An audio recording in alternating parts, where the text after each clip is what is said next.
my heart goes out to that entire community. I've talked to, several people that I know, friends, family, and even like, some of my pizza friends over there. And, happy to know that people are safe. Businesses, homes, things like that are replaceable, all to some degree and to some level. But having your family, having your life is something that is invaluable. So, I'm just grateful that people are okay.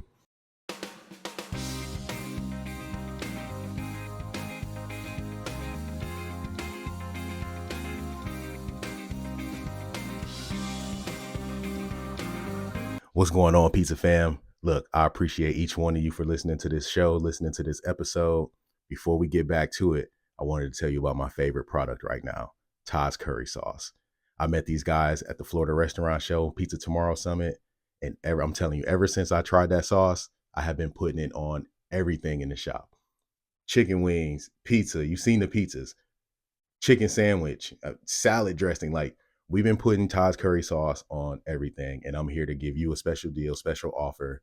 Go to their website, toddscurrysauce.com, use code Pizza King, and get 10% off your next order. I promise you, you only need to try it one time. It's going to be the best curry sauce you ever tasted in your life. You're going to start putting it on all kinds of stuff in your shop, even at home. I got a bottle in the pantry here at the house. I got a bottle at the shop. Elliot, Todd, I need another bottle because I'm putting it everywhere. I'm putting it on everything. So go check it out. Use code Pizza King and get 10% off your next order. Peace. Let's get back to it. Yo, what's good? We back. Another episode of Pizza King Podcast. I'm your host, Tyrell, and we are on location here at West Shore Pizza Kingsway. I never record here at the store. Something I was realizing, like, man, I never really make any podcasts. I've never done a podcast here. Actually, I have recorded one podcast episode here at the store, but we never released it. So, George, if you see this, we got unfinished business, brother. Let's get back on. Let's get back on it and put an episode out for the people. But anyways, yeah, we're here at West Shore. It's the middle of the afternoon, and we're just kind of chilling, kind of get that low point of the day. I'm like, might as well make a podcast episode. I need to get something out, and honestly, with so many things going on in the world right now, it just felt I just felt like it was time. I needed to at least just pick up the mic and at least pay my respects to all the folks who are in Los Angeles dealing with those wildfires and all of that craziness and displacement and just all the craziness that is happening over there. My heart goes out to that entire community. I've talked to several people that I know, friends, family, and even like some of my pizza friends over there. And happy to know that people are safe. Businesses, homes, things like that are replaceable, all to some degree and to some level. But having your family, having your life is something that is invaluable. So, I'm just grateful that people are okay. Um, and yeah, hopefully, the recovery is is quick.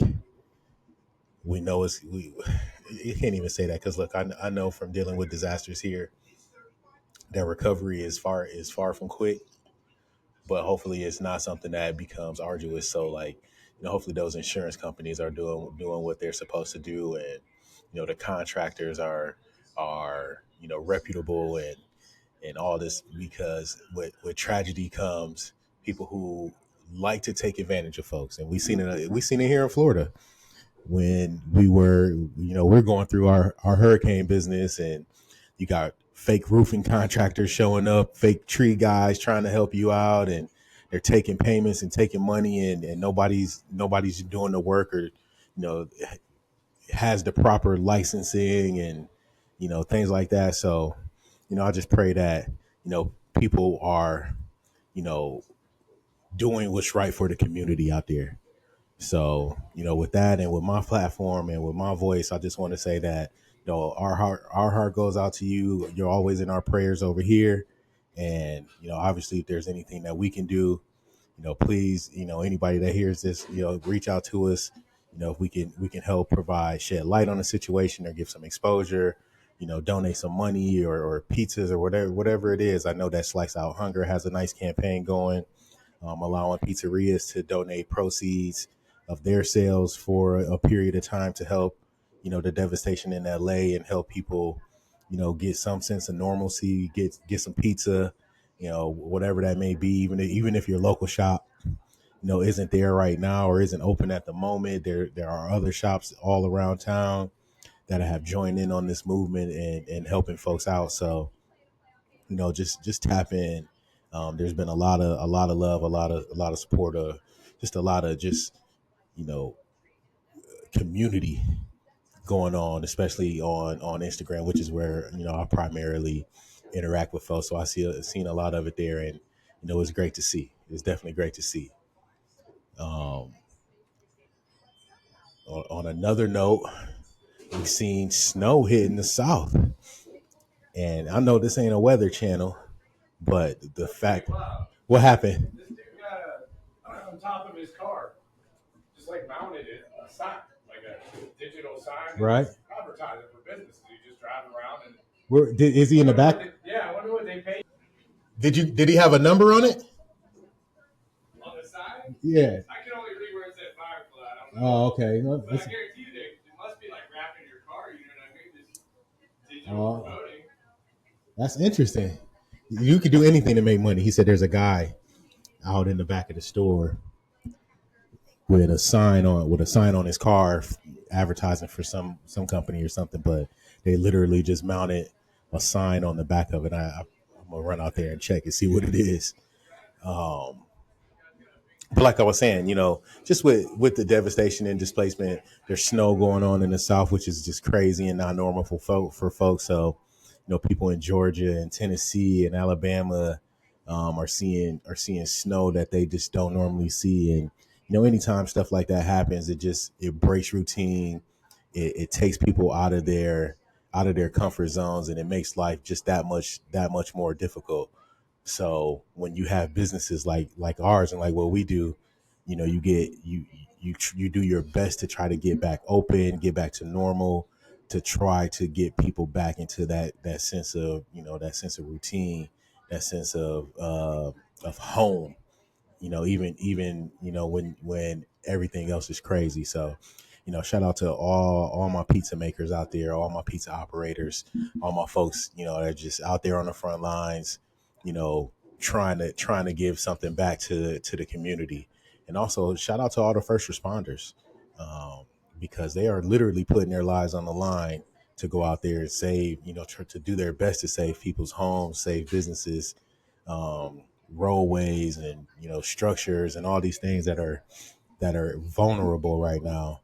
So, shout out to them for putting it out there and putting themselves on the line to try to get that done, because it ain't no easy job, which is why very few are actually out here doing it.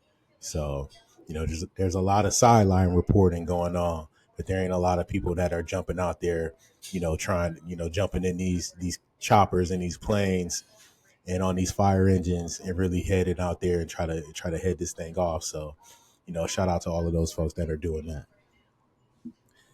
Had a couple requests come through this week, and I thought it would be good to come on and talk about it here on the pod, because look, we all know how it goes. Like if you got a question, chances are somebody else has that same question, some in some way, shape, or form. So I've had people reach out to me this week asking questions about two things in particular. The first one was, "Hey, look, I've been open for 3 years. I'm in this situation, and I'm looking to grow my business. What's your advice on taking it to the next level? I see that you got a nice checklist for folks who are just getting started, and that's great and that's good. Hey, shameless plug, go get the if you're new and you're about to open a pizzeria, go get the checklist. At least start there. It's a good place to start building your plan for opening your first pizzeria. You know what I mean? So it's totally free. Go.tyrellreed.com/free. I always got a link in the show notes. You can go to tyroreed.com, click the link in the middle of the page. It'll take you there just the same way. But anyways, but for those folks who are open and who've been open for a couple of years, and you know you're ready to take it to the next level. First of all, congratulations! Shout out to you, because I think I've said it before. Most of it's like 60% of businesses fail within the first year, or restaurant businesses fail in the first year, and 80% within the first 5 years. So if you made it to year three, you've already beat out 60% of your competitors and your peers. So shout out to you for that. That's not easy. That's not an easy thing to do. So when we all know, especially all of us operators that's been doing it for a while, this is a lot comes at you hard and fast, right? Things that you had no idea were coming at you, things you had no idea, you didn't know what to expect, but now you're in it. You know, just like I know, that a lot of this is about how you wake up and deal with the day-to-day stuff, because problems don't take no days off. So you just wake up and you get in here and you knock it out and you take care of it. But to anyone who's in that position, and you're like, man, look, I'm trying to figure out, how do I take it to the next level? How do I grow? How do I continue to grow my sales and improve the business? And I would tell you that my philosophy on growing business. Look, I came up with my mentor Bob, who always told us, look, sales are customers and sales are easy to get, but they're hard to keep. Um, Marketing is going to be your answer, right? So there's all different facets to marketing.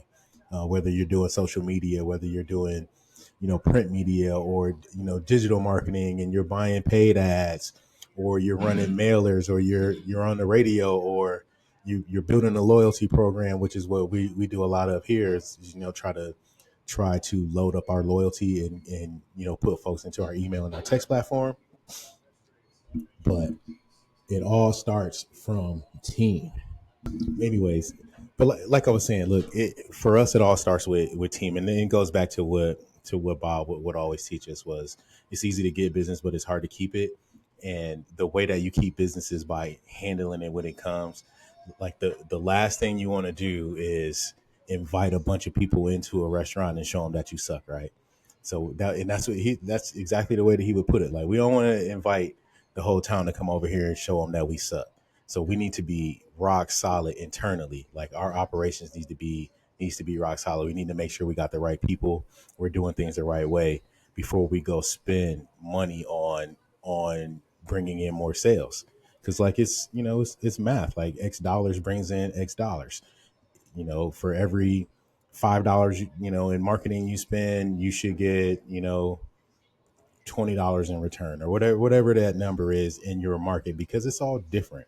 What works here doesn't always work for somebody else. But what's important is that you have a plan. But with that said, I'm a fan of building from the ground up. So we start internally, and we make sure operations are rock solid. We have a steady plan for taking care of ops. Hold on, the phone is ringing. Oh, you got it. Anyways, so, like, having a plan to start to build this ground up, rock solid operations. And if you work with me, then I always put folks on like a 12-week plan, and we start right from the basics, like cash handling, recipes, food no excuse me food safety, cash handling, recipes, management routines, stewardship, um, weekly routines. And then we move into like the fun stuff, like pizza competitions, and how we work on kitchen optimization. And then we get into some of the management and admin functions, and then we go out and make sure that we're able to market. So just really working through some of those things, making sure that we're solid from top to bottom. And usually it's really about how the manager and how the leader leads in that restaurant. So we work on those things, and then we go and we push out dollars into the market. Now, as far as the marketing goes, our big push and our big thing here, and I can only tell you about what we do. There's a lot of things that work. A lot of people are building great social media platforms. A lot of people have rock solid email list, or these great text campaigns, or you have a kick-ass mail campaign, a mailer and a program that's hitting new movers. All those things can be effective, right? We're big on pushing people into our loyalty program, because that has been the most cost effective marketing for us, being able to email and text these folks. Like before, remember, like door hangers, we used to do that a lot. We used to door hang and drop flyers on houses and on cars. We would go even to Publix across the street and put flyers on all the cars. Hold that thought. All right, where was I? We were talking about marketing and how our approach to marketing. So we try to really load up the loyalty program, because, like I said, it's become the most cost effective way to market and retarget our audience. So, outside of like running ads on social media, which happens, and so back up a little bit, we West Shore Pizza, we're part of a franchise system. So um, there is marketing that happens for us. So if you see like ads on social media, or you see billboards, and you see or you hear radio commercials, things like that, that's all handled at the corporate level. We have a co-op, and they do that the broad marketing. It's a lot of brand exposure, or they'll put out like pizza deals and things like that. But what happens for us on the local level, what happens here or within our 5 mile radius that we own, we handle that marketing. So we're all about targeting our customers, and giving the deals to the people who are loyal to us. So all of the marketing that we do is to drive folks to that loyalty program. So we give a free pizza. It is free 10-inch pizza. Sign up for the loyalty program, get a free pizza. It shows it's on our window outside. It's what we do a mailer like quarterly. We'll drop a mailer to the whole area. Probably 15, 20,000 homes. We'll drop a mailer around, and it's on the back of the shirts. If you see, hold on, I'll show you. Let me go get the shirt. So if you see, like, you'll see us out, and we'll have the shirt on. Scan the shirt for free pizza. That's something. And even though obviously we have uniform costs, but we're gonna say that these uniform costs are actually, we can roll some of that expense into the marketing budget, because we're gonna use this as a marketing tool, right? Scan me for free pizza for free pizzas, and that QR code does work. Same thing, QR codes everywhere, in the store, on the boxes, on the flyers. We run social media ads and campaigns to get people to join the list, because that's what we want. We want to get folks on our loyalty list, build that list up, and then we can email you, text you as much as we want from that point. So that's our main strategy for marketing here for probably I would say for the last year and a half. So yeah, that's our main strategy, is to continue to build and grow our email list, our email and text list.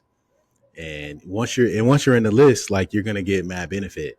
So we don't just stop at giving you that first pizza, and that's our big push, is like, first pizza's on us.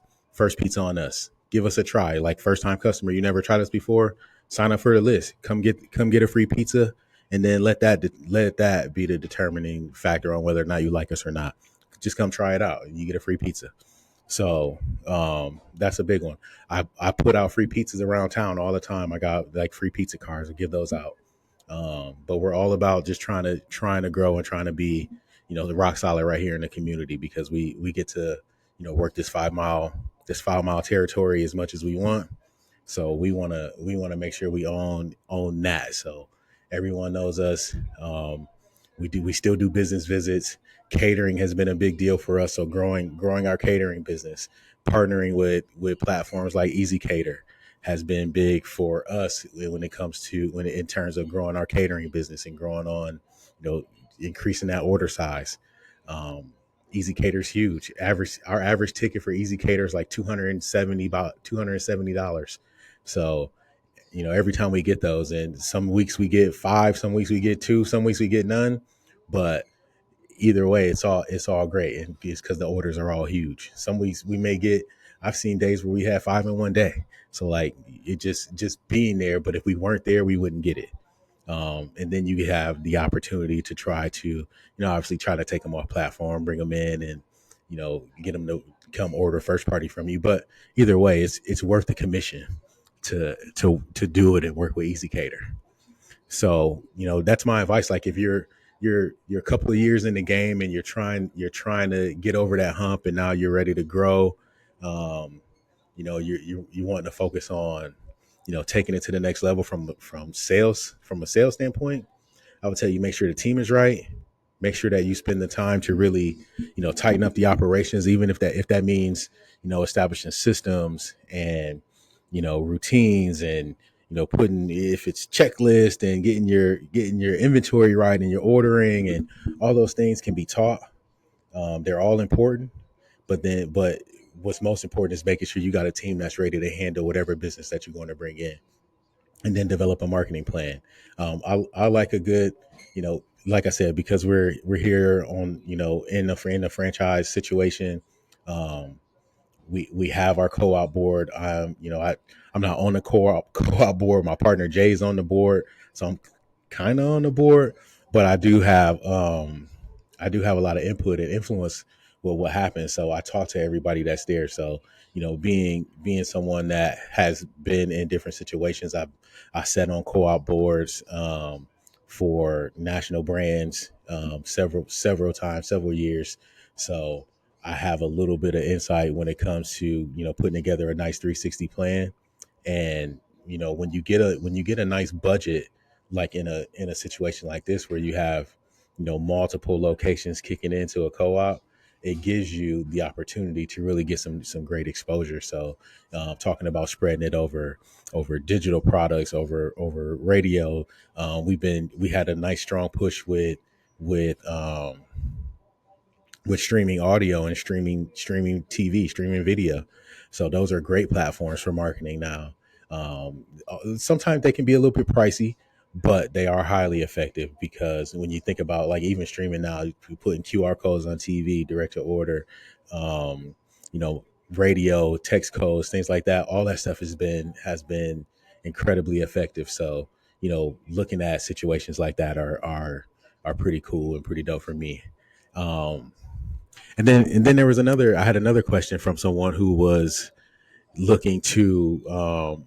He's been open for I think four. He said 4 or 5 years, and working hard in there day in day out, putting the work in, and he's got some great people on the team, and now ready to grow and take it to the next level and really grow those managers so that as an owner you can kind of pull back a little bit and start like they say working on the business and not so much in the business.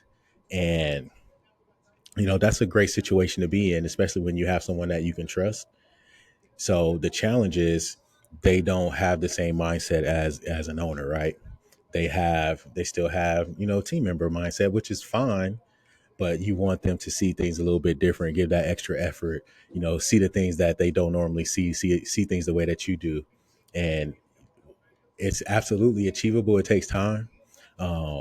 We have so many different strategies and tools out there, and what it ultimately comes down to is the example that you set as a leader. And we've all heard you inspect what you expect. So setting up routines, setting up multiple touch points, where whether it's one-on-one meetings or if it's a daily just a daily huddle, things like that, where we can just talk about what the expectations are. It goes a long way when it comes to developing leaders, because you don't want to let things go on for too long. You want to make sure that you're taking care of stuff. Excuse me. So my advice to anyone who is looking to develop a manager and really have that person take on that GM role and take things off of your plate. First thing I would tell you is find a way to share the wealth, right? Um, Profit share is a big deal. When you tie someone into profit, it gives them a sense of ownership, and it helps them take that mindset of, if I don't do this, then it's gonna cost me. If I do, if like it helps you make every decision an ownership decision, right? So it's like, damn, do I really, want to do that? Can I throw it? Ooh, we don't want to waste that. Or I need to watch how I'm portioning this product. Or man, I got 5 people on the clock. It might be maybe time to send somebody home.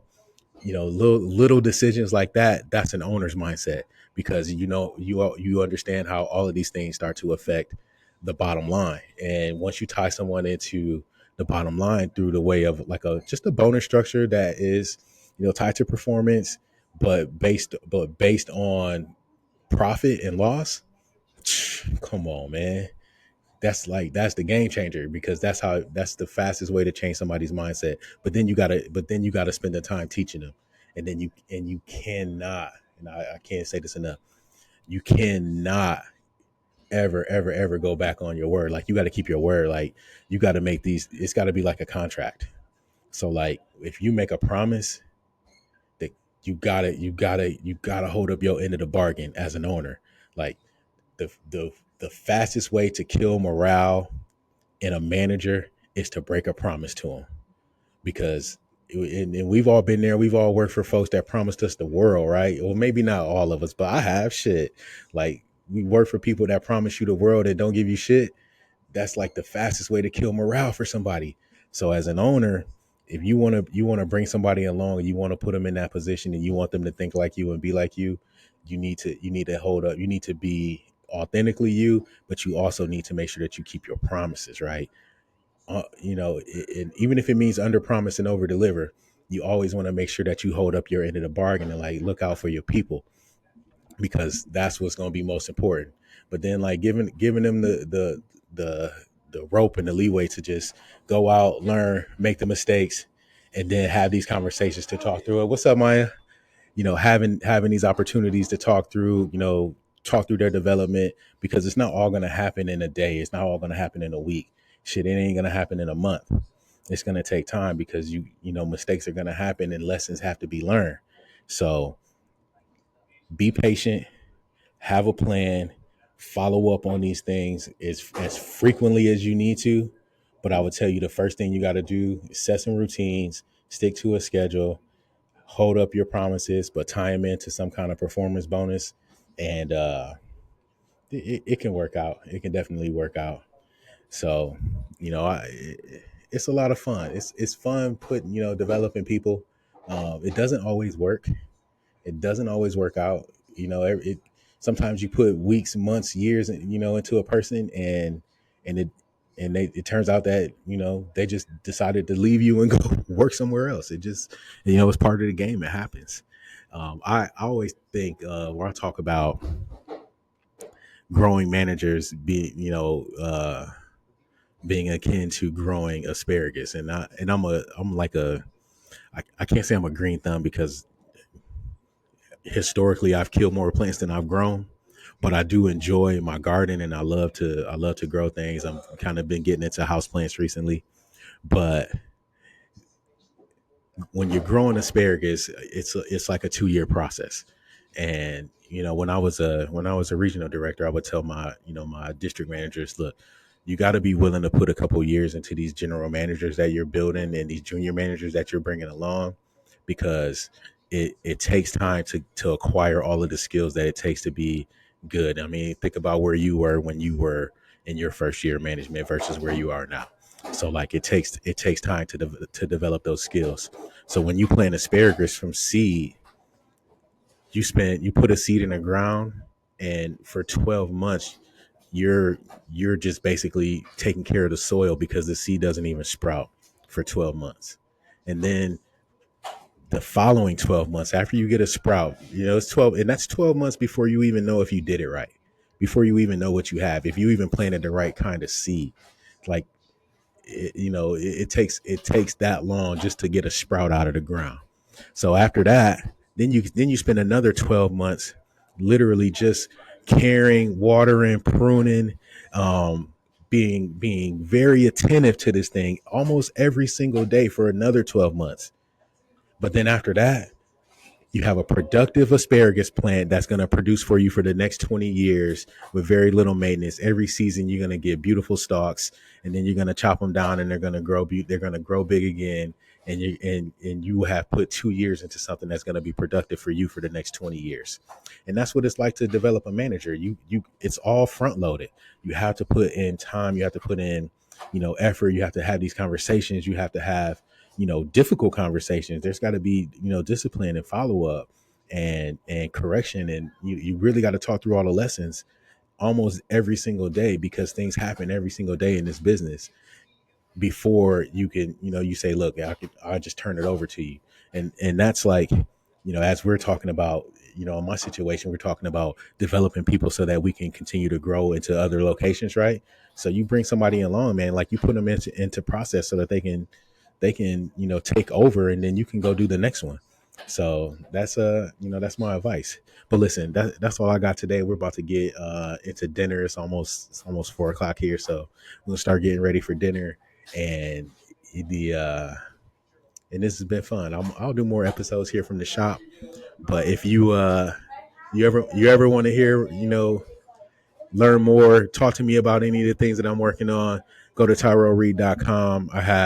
We have the free checklist always available. There's other products and courses. There's, a 10-part leadership course.